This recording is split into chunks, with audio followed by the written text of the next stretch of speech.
ಜೊತೆಗೆ ನಿಮಗೆ 2000 ಇನ್ನು ಮಧ್ಯದಲ್ಲಿ ಭಾಳಷ್ಟು ಇದ್ದಾವೆ, ಅವೆಲ್ಲ ಕೂಡ ನಾನು ಸಮಯ ಸಂದರ್ಭ ಬಂದಾಗ ಇನ್ನೂ ಭಾಳ ವಿಚಾರಗಳು ಹೇಳೋದಿದೆ.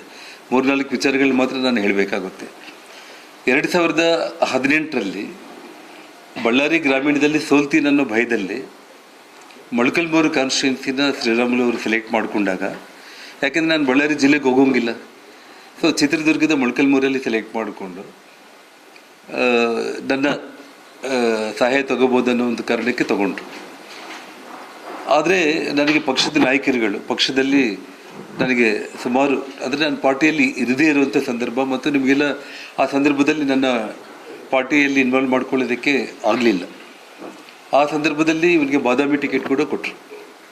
ಕೊಟ್ಟಾದ ನಂತರ ಮೊಳಕಾಲ್ಮೂರಲ್ಲಿ ತಾನು ತನ್ನ ಹೆಂಡತಿ ಜೊತೆಯಲ್ಲಿ, ಕುಟುಂಬದ ಜೊತೆಯಲ್ಲಿ ಮೊಳಕಾಲ್ಮೂರು ನಾಯಕನಹಟ್ಟಿ ತಿಪ್ಪೇಸ್ವಾಮಿ ದರ್ಶನಕ್ಕಂತ ಹೋದಾಗ ಅಲ್ಲಿ ತಿಪ್ಪೇಸ್ವಾಮಿ ಅನ್ನುವಂಥ ಒಬ್ಬ ವ್ಯಕ್ತಿ ಆಲ್ರೆಡಿ ಸಿಟ್ಟಿಂಗ್ MLA ಆಗಿದ್ದಂಥವ್ರು ತನಗೆ BJP ಟಿಕೆಟ್ ಮಿಸ್ ಮಾಡಿ ಶ್ರೀರಾಮುಲು ಇಲ್ಲಿಗೆ ಬಂದು ಕಂಟೆಸ್ಟ್ ಮಾಡ್ತಾ ಇದ್ದಾರೆ ಅಂತೇಳಿ ಚಪ್ಪಲಿಗಳು, ಕಲ್ಲು, ಪೊರಿಕೆ ಎಷ್ಟೆಲ್ಲ ಇದ್ದಾವೆ ಅಷ್ಟೆಲ್ಲ ತಗೊಂಡು ಅವ್ರ ಮೇಲೆ ದಾಳಿ ಮಾಡಿದಾಗ 300 ಮಂದಿ ಪೊಲೀಸರಿದ್ದರೂ ಕೂಡ ರಕ್ಷಣೆ ಮಾಡಲಿಕ್ಕೆ ಆಗಲಿಲ್ಲ. ಇವ್ರ ಕಾರೆಲ್ಲ ಪುಡಿ ಮಾಡಿ ಇಡೀ ಎಲ್ಲ TV ಚಾನೆಲ್ಗಳಲ್ಲಿ ಅವತ್ತು ಆ ಸುದ್ದಿ ಬಿಟ್ಟರೆ ಬೇರೆ ಸುದ್ದಿನೇ ಇದ್ದಿಲ್ಲ. ಅದು ನೋಡಿದ ತಕ್ಷಣ ನನಗೆ ತಡ್ಕೊಳ್ಳೋಕೆ ಆಗಲಿಲ್ಲ. ಅಂದರೆ ಬಟ್ಟೆಗಳು, ಲಗೇಜ್ ಎಲ್ಲ ನೀವು ತಗೊಂಡು ಬರ್ರಿ ಅಂತೇಳಿ ಹಾಗೆ ಹೋಗಿ ಕಾರಲ್ಲಿ ಕೂತ್ಕೊಂಡು ಮ್ಯಾಕ್ಸಿಮಮ್ ಒಂದು 3 ತಾಸಲ್ಲಿ ನಾನು ಹೋಗಿ ಅದೇ ಮೊಳಕಾಲ್ಮೂರಿಗೆ ನಾನು ರೀಚ್ ಆದೆ. ರೀಚ್ ಆಗಿ ಅವನಿಗೋಸ್ಕರ ನಾನು ಏನು ಪ್ರಚಾರ ಮಾಡಿ ಕೇವಲ ನಾಮಿನೇಷನ್ ಹಾಕಿ ಹೋದಷ್ಟೆ. ನಾಮಿನೇಷನ್ ಹಾಕಿ ಹೋದ್ಮೇಲೆ ಸರ್ಟಿಫಿಕೇಟ್ ತಗೊಳ್ಳೋದಕ್ಕೆ ಚಿತ್ರದುರ್ಗಕ್ಕೆ ಬಂದಿದ್ದಷ್ಟೆ. 45,000 ಮತಗಳ ಅಂತರದಲ್ಲಿ ನಾನು ಗೆಲ್ಲಿಸಿದ್ದು ಮಾಡಿರುವಂಥ ಇನ್ನೊಂದು ದ್ರೋಹ ಶ್ರೀರಾಮುಲುಗೆ ನಾನು. ಹಾಗಾಗಿ ಈ ರೀತಿ ನಾವು ಹೇಳ್ಕೊತ ಹೋದರೆ ಭಾಳ ವಿಷಯಗಳು ಆಗುತ್ತೆ. ಮತ್ತು ಇದೇ ಪಾರಿಜಾತ ಅಪಾರ್ಟ್ಮೆಂಟಲ್ಲಿ ನಾನು KRPP ಪಕ್ಷ ಮಾಡುವಂಥ ಸಂದರ್ಭದಲ್ಲಿ ವಾಜಪೇಯಿ ಅವರ ಫೋಟೋ ಇಟ್ಕೊಂಡೇ ಮಾಡಿರೋಂಥದ್ದು. ರಕ್ತದ ಕಣಕಣದಲ್ಲಿ ಕೂಡ ಭಾರತೀಯ ಜನತಾ ಪಕ್ಷ ಇದ್ದರೂ ಕೂಡ ಅನಿವಾರ್ಯವಾಗಿ ಹೆಜ್ಜೆ ಹೊರಗಡೆ ಇಡುವಂಥ ಪರಿಸ್ಥಿತಿ ಬಂದಿದೆ ಅಂತ ಹೇಳ್ತಾ ಅವತ್ತು ಸ್ಪಷ್ಟವಾಗಿ ಹೇಳಿದ್ದೆ, ಯಡಿಯೂರಪ್ಪ ಅವ್ರಿಗೆ ಇವತ್ತು ಕೂಡ ಒಂದು ತಂದೆ ಅನ್ನುವಂಥ ಸ್ಥಾನ, ಆ ಗೌರವನೇ ನಾನು ಕೊಡ್ತೇನೆ. ಶ್ರೀರಾಮುಲು ಅವ್ರನ್ನ ಹೆತ್ತ ತಾಯಿ ಮಗುನ ಯಾವ ರೀತಿ ನೋಡ್ಕೊಳ್ತಾರೋ ಆ ರೀತಿ ನೋಡ್ಕೊಂಡಿದ್ದೀವಿ. ಅದೇ ಗೌರವ ನನಗೆ ಶ್ರೀರಾಮುಲು ಮೇಲೆ ಕೂಡ ಇರುತ್ತೆ. ಯಾವುದೇ ಕಾರಣಕ್ಕೂ ಕೂಡ ನಾನು ಶ್ರೀರಾಮುಲನ್ನಾಗಲಿ ನನ್ನ ಸಹೋದರನಾಗಲಿ ನನ್ನ ಪಕ್ಷಕ್ಕೆ ನಾನು ಆಹ್ವಾನ ಮಾಡ್ತಾ ಇಲ್ಲ. ನಾನು ಒಬ್ಬಂಟಿಯಾಗಿ ನಾನು ಹೋಗಿ ಹೋರಾಟ ಮಾಡ್ಕೊಂಡು ಹೋಗ್ತೀನಿ ಅಂತಲೇ ನಾನು ಅವತ್ತು ಹೇಳಿದೆ. ನಾನು ಯಾವುದೋ ಮಾಧ್ಯಮಗಳಲ್ಲಿ ನೋಡ್ತಾ ಇದ್ದೆ, ನನ್ನ ಕರೆದರೂ ನಾನು ಹೋಗಲಿಲ್ಲ, ಅದಕ್ಕೆ ಅದು ಇದು ಅಂತೇಳಿ ಹೇಳ್ತಾ ಇದ್ರು. ಅಂದರೆ ಇದೆಲ್ಲ ಕೂಡ ನೋಡಿದ್ರೆ ನಾನು ಏನು ಒಂದು ತಾಯಿ ಮಗುವನ್ನ ಯಾವ ರೀತಿ ಪ್ರೀತಿ ಮಾಡ್ತಾಳೋ ಆ ರೀತಿ ನಾವು ನೋಡ್ಕೊಂಡಿದ್ದೀವಿ ಅಂತ ಅವತ್ತು ನಾನು ಪಕ್ಷ ಮಾಡೋ ದಿವಸ ಕೂಡ ನಾನು ಹೇಳಿದ್ನು. ನಾನು ಇವತ್ತು ನನಗೇನು ಅನಿಸ್ತಾ ಇದೆ ಅಂದರೆ, ನಮ್ಮ ಹಿರಿಯರು ಒಂದು ಗಾದೆ ಮಾತನ್ನು ಹೇಳ್ತಾ ಇರ್ತಾರೆ. ಏನು ಗಾದೆ ಮಾತು ಅಂತಂದರೆ, ಹೆತ್ತ ತಾಯಿ ಹಾಲು ಕುಡಿದು ಆ ತಾಯಿ ಎದೆಗೆ ಕಾಲಿಂದ ಹೊಡೆಯೋ ಮಗ ಅಂತೇಳಿ ಏನು ಹಿರಿಯರೆಲ್ಲ ಕೂಡ ಗಾದೆ ಮಾತುಗಳನ್ನ ಹೇಳ್ತಾರಲ್ಲ. ಇವತ್ತು ಇಂಥ ಶ್ರೀರಾಮುಲು ಅಂತವ್ರ ಜೊತೆಯಲ್ಲಿ ಎಷ್ಟೋ ಮಂದಿಗೆ ಎಷ್ಟೋ ಅನುಭವಗಳಾಗಿದ್ರೇ ನಮ್ಮ ಹಿರಿಯರೆಲ್ಲ ಕೂಡ ಇಂಥ ಗಾದೆ ಮಾತುಗಳು ಹೊಡ್ಕೊಂಡು ಬಂದಿರ್ಬೋದು ಅಂತ ನನಗೆ ಇವತ್ತು ಅನ್ನಿಸ್ತಾ ಇರುವಂಥದ್ದು. ಅದೇನೋ ನನ್ನ ವಿಧಿ ಗೊತ್ತಿಲ್ಲಾಗಲಿ ಪ್ರತಿಯೊಂದು ಕೂಡ ನನಗೆ ಅನುಭವಗಳೆಲ್ಲ ಆದಮೇಲೆ ನಾನೇನಂತಂದರೆ 40 ವರ್ಷದ ಕಥೆಯನ್ನು ನಾನು ನಿಮಗೆ 4 ನಿಮಿಷ 40 ನಿಮಿಷ 4 ಗಂಟೆಯಲ್ಲಿ ಹೇಳೋದಕ್ಕೆ ಕಷ್ಟ. ಯಾಕೆಂದರೆ ಈಗಾಗಲೇ ಇಡೀ ಪ್ರಪಂಚದಲ್ಲಿ ಅತಿ ದೊಡ್ಡ ಸಂಸ್ಥೆ ನನ್ನ ಇಡೀ ಜೀವನವನ್ನೇ ಒಂದು ವೆಬ್ ಸೀರೀಸ್ ಆಗಿ ಅವ್ರು ಮಾಡ್ತಾ ಇದ್ದಾರೆ. ಆ ವೆಬ್ ಸೀರೀಸ್ನಲ್ಲಿ ಅವರು ಏನಾಗುತ್ತೆ ಏನಿಲ್ಲ ಅನ್ನೋದನ್ನು ನನಗೆ ಒಂದು ಲೆವೆಲ್ಗೆ ತೊಗೊಂಡು ಬಂದರು. ಅದಾದಮೇಲೆ ನನ್ನ ಸೆಕೆಂಡ್ ಫೇಸ್ ಆಫ್ ಲೈಫನ್ನು ಇನ್ನು ತೆಗೆಯೋದಿತ್ತು. ಸೊ ಹಾಗಾಗಿ ಮುಂದೆ, ಯಾಕೆಂದರೆ ಇದಕ್ಕೆ ಸುಮಾರು ಸೀಸನ್ಗಳೇ ಬೇಕು. 40 ವರ್ಷದಂದರೆ ಭಾಳ ಸೀಸನ್ಗಳು ಬೇಕು. ಇವತ್ತು ಲೈಫಲ್ಲಿ ನನಗೆ ಪ್ರತಿಯೊಂದು ಕೂಡ ಸ್ವತಃ ಅನುಭವಗಳು ಆದಮೇಲೆ ಎಲ್ಲ ಕೂಡ ಗೊತ್ತಾಗುತ್ತೆ. ಶ್ರೀರಾಮುಲು ಅವರು ಪಕ್ಷ ಬಿಟ್ಟು ಹೋಗ್ತೀನಿ ಅಂತಂದರೆ ಅವ್ರಿಗೇನು ಇದೇನು ಹೊಸದೇನಲ್ಲ. ಯಾವ ರೀತಿ ಈ ಹಿಂದೆ BSR ಪಕ್ಷ ಮಾಡುವಂಥ ಸಂದರ್ಭದಲ್ಲಿ ಅವನಿಗೆ ನಾನು ಕರೆದು ಮನೆಗೆ ಒಂದೇ ಮಾತನ್ನು ಹೇಳಿದೆ, ಇವಾಗ ಕಾಂಗ್ರೆಸ್ ಪಕ್ಷದವರು ನಮ್ಮ ಬೆನ್ನ ಹಿಂದೆ ಬಿದ್ದಿದ್ದಾರೆ. ಯಾವ ಕ್ಷಣದಲ್ಲಾದರೂ ಕೂಡ CBI ನನ್ನ ಬಂಧನ ಮಾಡುತ್ತೆ.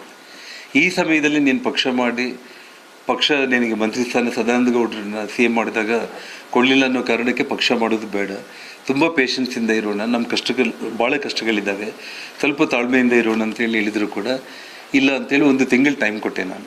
ಇನ್ನೂ ಯೋಚನೆ ಮಾಡಿ ಇವಾಗ ಆವೇಶದಲ್ಲಿ ಡಿಸಿಷನ್ ತಗೊಳ್ಳೋದು ಬೇಡ ಅಂತೇಳಿ. ಹೌದು, ಕರೆಕ್ಟಾಗಿ ಅವ್ನು ಸೆಪ್ಟೆಂಬರ್ 5ನೇ ತಾರೀಕು ಇಲ್ಲಿಗೆ ಬಂದು ರಾಜೀನಾಮೆ ಕೊಡಲಿಕ್ಕೆ ಬಂದ.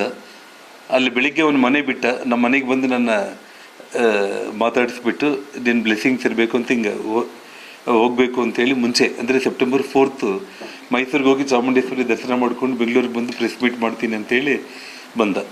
5ನೇ ತಾರೀಕು ಬೆಳಿಗ್ಗೆ ನನ್ನ ಬಂಧನ ಆಯಿತು. ಸೊ ಅದು ನಾನು ಶ್ರೀರಾಮುಲುಗೆ ಮಾಡಿರುವಂಥ ಇನ್ನೊಂದು ದ್ರೋಹ.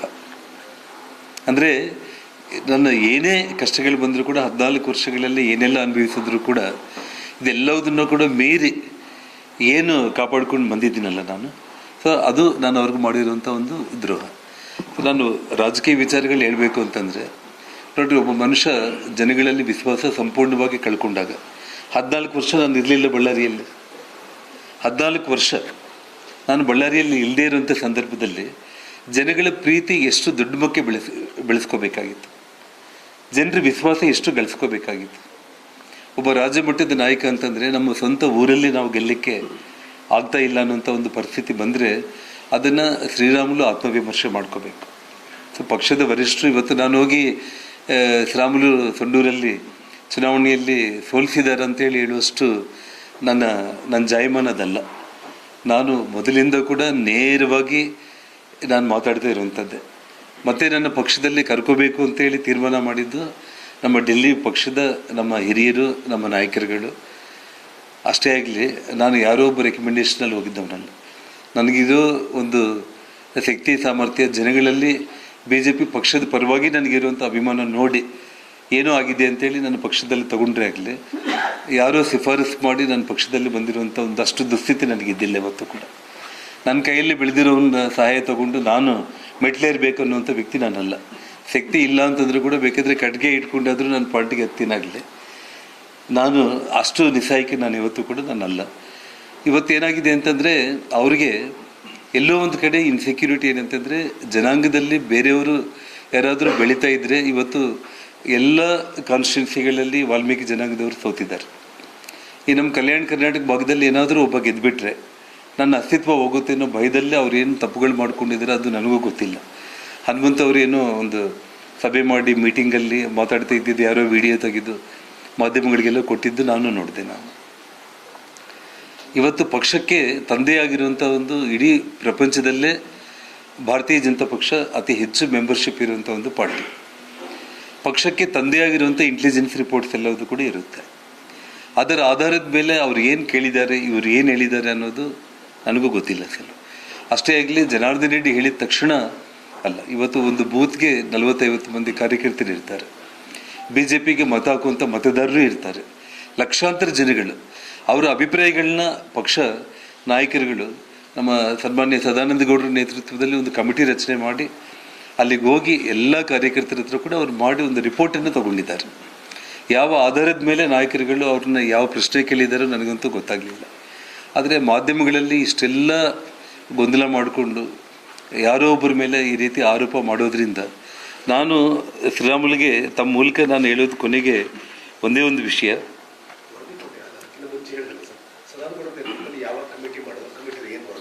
ಅಲ್ಲ, ವರದಿ ಏನು ಮಾಡಿದ್ದಾರೆ ಅನ್ನೋದು ನನ್ನ ದೃಷ್ಟಿಗಿಲ್ಲ.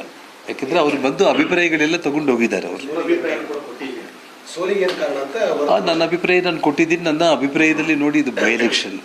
ನಾನು ಯಾವ ಒಬ್ಬರ ಮೇಲೆ ಕೂಡ ನಾನು ಆರೋಪ ಮಾಡಿ ಅಷ್ಟು ಇದಕ್ಕೆ ನಾನಿಲ್ಲ. ಇವತ್ತು ನೋಡಿರಿ, ನಮ್ಮ ಕೈಯಲ್ಲಿ ನಾವು ಬೆಳೆಸಿದ್ದವನ್ನ ನಾವು ಇವತ್ತೆಲ್ಲ ನಾಳೆ ಅವನೇನಾದರೂ ನನ್ನ ಬಗ್ಗೆ ಅಪಾರ್ಥ ಮಾಡಿಕೊಂಡು ಏನಾದರೂ ಇನ್ನೂ